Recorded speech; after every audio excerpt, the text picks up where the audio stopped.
So it seems even Bob Marley knew about the Gnostic version of Jesus' life. In his song Get Up, Stand Up, there is a line that says, "If you know what life is worth, you will look for yours on earth. So now you see the light, stand up for your right." This is how I first knew in my heart. When I was like, I don't know, 9 or 10 years old at the beach where my family spent summers, where my mom's side of the family is from. Anyway, this is how I first knew. Knew in my heart, with every fiber of my being, that there was more to life than the story I was being told. In school, in church, by society, and the adults around me, I had a lot of questions that were simply not being satisfactorily, by my intuition standards, answered by any of the adults I asked. So of course I was called too much and weird, a nuisance. But luckily I didn't really care what most people's opinion of me was. It was in later years when, mostly out of an innate sense of self-preservation, that I sadly began to let the opinions of others affect me. And this, I now know, is where I began to lose myself for some years.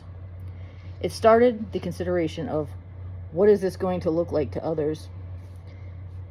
Or how is my behavior going to affect my outcome in relation to what others think, as a means of keeping a low profile while I was actively participating in the use of drugs, alcohol, and other less savory activities, not necessarily to mention at the moment, mainly so I would not get caught. It was never honestly because the opinions of others meant anything to my sense of self-worth, though that was taking a hit and I just didn't realize it. I have a name for what I recently have heard the term NPCs used also to describe the majority of 3 density dwellers, the people who exist majorly for and in the physical realm. I've always called them sheeple. I never saw a reason back then, nor really up until the last year, to give a single flying fuck about such shallow, willfully ignorant humans who, as it seemed to me, did not give a single solitary fuck about anything except themselves, materialistic bullshit, and keeping up with the Joneses. Why would I want to bother?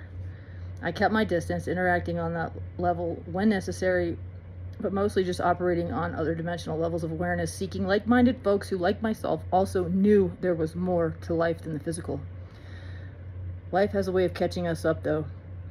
And after my mom took my child, I spent 7 years smoking speed just to keep from killing myself from the pain, confusion, and grief. And I questioned everything I had ever known to be right, real, and good, and true. That was not good. The fact that I've come back from that is nothing shy of a fucking series of large miracles. Thank you, Most High. Thank you, Spirit.